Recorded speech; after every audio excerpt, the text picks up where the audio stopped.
राजा सगीर साहब,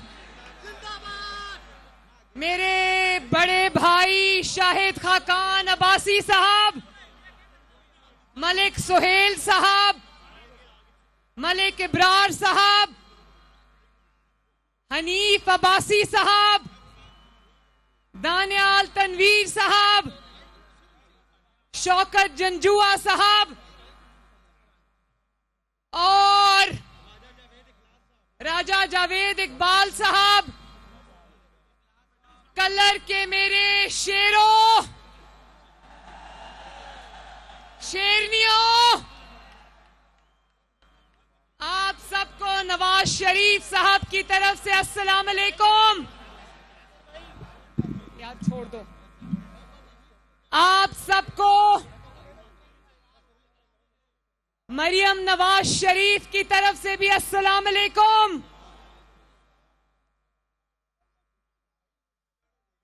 तुसानी बहन, तुसानी बेटी, तुसा दे कोल आइए। मिकी पता है तुसी इज्जत रखसो इंशाअल्लाह।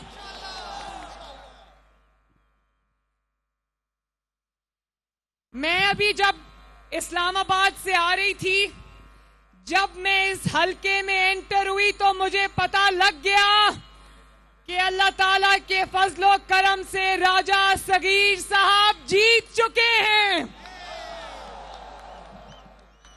जिस तरह कदम कदम पे इस हलके वालों ने निकलकर मेरा इस्तकबाल किया, जो जोश और जज्बा में देख कर आई हूं, और जिस तरह ये सब छतों पर खड़े, कोई छत पर 1 इंच भी जमीन खाली नहीं है। आप सबकी मोहब्बतों का शुक्रिया। राजा सगीर साहब के बारे में मुझे पता चला कि जब उन्होंने मुस्लिम लीग नून का साथ देने का फैसला किया तो 18 करोड़ रुपया लेकर लोग इनके पीछे पीछे फिरते रहे, आगे आगे भागते रहे। इन्होंने कहा कि पैसा नहीं लूंगा, बस शेर के साथ आऊंगा। तो और मैंने अभी ये भी सुना, मुझे कहते हैं ये मेरे साथ खड़े थे, मैं ये सोच रही थी कि ये दुनिया इनसे इतना टूटकर प्यार क्यों करती है। तो मुझे कहते हैं कि यहाँ जितने भी लोग आए हैं, मैं सबको जानता हूं, सबके घरों को जानता हूं, सबके नामों को भी जानता हूं। और कलर वालों, कहूटा वालों, मैं आपसे ये कहना चाहती हूं कि अल्लाह ताला के फजलो करम से खुशखबरी से बात शुरू करते हैं। मुश्किल फैसले जो करने पड़े किए, दिल पर पत्थर रखकर किए। जो बारूदी सुरंगे फितना खान पाकिस्तान में बिछाकर गया था, मुस्लिम लीग नून ने अपनी जान हथेली पर रखकर एक एक बारूदी सुरंग को अपने हाथ से हटाया है, और वो बारूदी सुरंगे हटाकर पाकिस्तान को बचाया है। अब मुश्किल दौर खत्म। इंशाअल्लाह ताला आने वाले दिन अच्छी से अच्छी खबरें लेकर आएंगे पाकिस्तान की आवाम के लिए। और आज शाम को वजीर आजम पाकिस्तान, आपका खादिम आजम शहबाज शरीफ आपसे खिताब करेगा और डीजल और पेट्रोल की कीमतों में कमी का ऐलान करेगा। वो जो फितना खान था, जो आज कह रहा है शहबाज शरीफ तेल की कीमत कम करो ना, ओ भाई तुम्हारा तेल की कीमतें कम करने से क्या लेना देना। 4 साल तुम तेल की, पेट्रोल की, डीजल की कीमतें बढ़ाते रहे, अवाम पर कयामतें तोड़ते रहे। अब तुम्हारी फिक्र खत्म, अब ये अवाम हमारी जिम्मेदारी है। वो जो कहते थे, देख लिया, वो जो कहते थे कि हम आलू प्याज के रेट पता नहीं करने नहीं आए, आजकल अपनी तकरीरों में धनिए और पुदीने के रेट भी बताता है। कल रात को जो सुप्रीम कोर्ट का तारीखी फैसला आया वो सुना? सुप्रीम कोर्ट के तारीखी फैसले ने फितना खान की झूठी सियासत को उड़ाकर रख दिया। पाकिस्तान के 75-76 साल में पाकिस्तान की तारीख में ये पहला सियासतदान है जिसको सुप्रीम कोर्ट ऑफ पाकिस्तान ने कहा कि ये झूठा भी है और आईन शिकन भी है। सुप्रीम कोर्ट ऑफ पाकिस्तान के जज ने कहा कि ये पाकिस्तान का आईन तोड़ने का मुर्तकिब हुआ। तो मुबारक हो इमरान खान, तुम पाकिस्तान के पहले सियासतदान हो जिसने डिक्टेटर्स को भी मात कर दिया। और मैं ये हुकूमत पाकिस्तान से कहती हूं कि यहां पर बात खत्म नहीं करनी। पाकिस्तान के मुकद्दस आईन को तोड़ने वालों पर आर्टिकल 6 लगना चाहिए। इनके ऊपर गद्दारी के मुकदमे चलने चाहिए। इन्होंने पाकिस्तान के आईन को अपने पांव तले रौंदा है। इनको ऐसी सजा मिलनी चाहिए कि फिर किसी को पाकिस्तान के आईन की तरफ मैली आंख से देखने की जुर्रत ना हो। सुप्रीम कोर्ट ने इसके साजिश वाले बयानिए को भी उड़ा के रख दिया। ये आप लोगों से झूठ बोला, इसने कौम से झूठ बोला, पाकिस्तान से झूठ बोला कि मेरे खिलाफ अमेरिका ने साजिश कर दी। सुप्रीम कोर्ट ने लिखा, एक जज ने लिखा कि इसने साजिश का कोई सबूत नहीं दिया। तो मैं सुप्रीम कोर्ट से कहना चाहती हूं कि वो सुप्रीम कोर्ट में कोई सबूत होता तो देता ना, वरना साजिश का सबूत पेश करने के लिए सुप्रीम कोर्ट से बेहतर जगह कौन सी है। इसने सोचा सुप्रीम कोर्ट भी शायद कोई जलसा है जहां खड़ा होकर ये झूठ बोल देगा, इल्जाम लगा देगा, बोहतान लगा देगा, गालियां निकाल देगा। इमरान खान, सुप्रीम कोर्ट में ये नहीं चलता, वहां सबूत देना पड़ता है। तो सुप्रीम कोर्ट ने सिर्फ इमरान खान के साजिशी बयानिए को तबाह नहीं किया, आईन शिकनों को नहीं पहचाना, बल्कि उन्होंने उस साकिब निसार के झूठे सादिक और अमीन की धज्जियां उड़ा के रख दी। ये फितना खान पाकिस्तान का पहला बदकिस्मत सियासतदान है जिसको सुप्रीम कोर्ट ने कहा कि इसने झूठ बोला और इसने आईन तोड़ा। ये बदकिस्मती भी इमरान खान के नसीब में लिखी थी। और फिर अब ये रोना शुरू हो गया कि धांधली हो रही है, धांधली हो रही है। जो शख्स अपनी हुकूमत होते हुए, सेम पेज होते हुए मुस्लिम लीग नून से सारे जिमनी इलेक्शन हार गया, वो कहता है कि धांधली हो रही है। इमरान खान साहब, अगर आपको पता नहीं है कि धांधली क्या होती है तो मरियम नवाज शरीफ आपको याद करा देती है कि धांधली क्या होती है। वैसे आपसे ज्यादा कौन जानता है धांधली क्या होती है, क्योंकि आप तो धांधली के मुजिद हैं, धांधली के बानी है। लेकिन फिर भी याद दहानी के लिए बता दूं, धांधली वो होती है कि इलेक्शन से पहले जमात के सरबराह को डिस्क्वालीफाई करके जेल में बंद कर दो।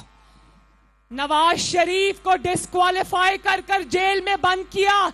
इमरान खान, तुम तो दनदनाते फिर रहे हो सरेआम सारे हलकों में, तुम्हें किसी ने जेल में बंद किया? धांधली वो होती है कि बाप का साथ देने के जुर्म में बेटी को उठा के जेल में फेंक दो। तुम्हारे बच्चे तो आराम से लंदन की हवाओं में बैठे हैं।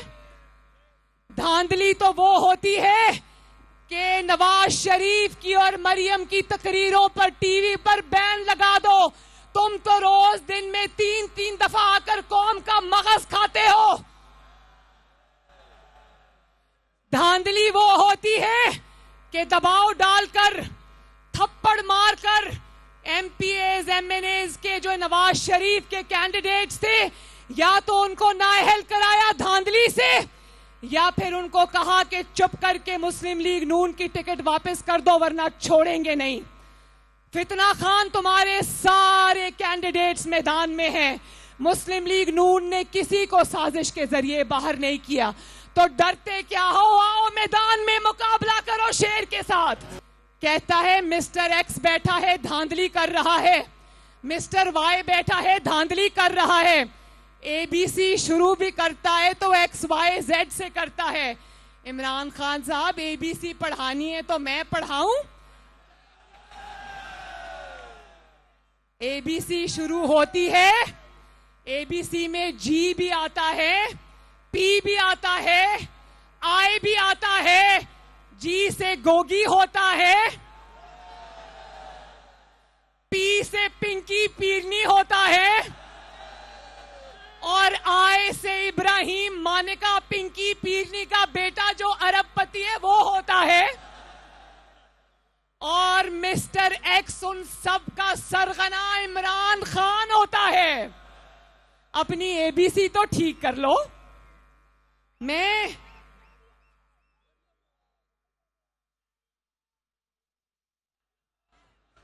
कल कह रहा था, कल अपनी स्पीच में कहता है कि मैं मोटरवे से उतरा तो मुझे नवाज शरीफ की तस्वीर नजर आई जो लंदन चला गया है। तो मैं नवाज शरीफ की तस्वीर अब हर जगह नजर आएगी, लोगों के दिलों में भी नजर आएगी, लोगों के घरों में भी नजर आएगी।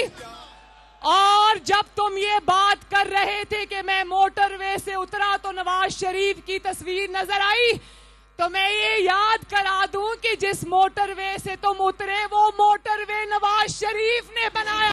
मरियम नवाज शरीफ आपकी बहन और बेटी आपसे वादा करती है कि आप शेर पर मोहर लगाओ।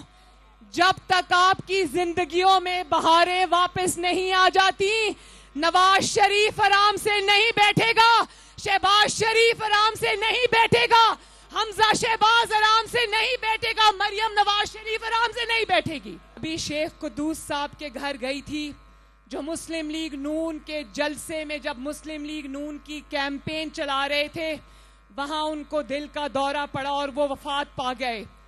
जिस जमात के पास, मुझे उनकी वाइफ ने अभी बताया कि उनको डॉक्टर्स ने मना किया था कि आप दिल के मरीज हैं तो आप ये कैंपेन वगैरह ये मुशक्कत ना करें। उन्होंने कहा कि नहीं, जमात को इस वक्त मेरी जरूरत है, मैं ये कैंपेन करूंगा। उसमें उनकी शहादत हो गई। तो जिस जमात के पास शेख कुद्दूस जैसे वर्कर्स मौजूद हैं, उस जमात को इंशाअल्लाह ताला आंच नहीं आ सकती।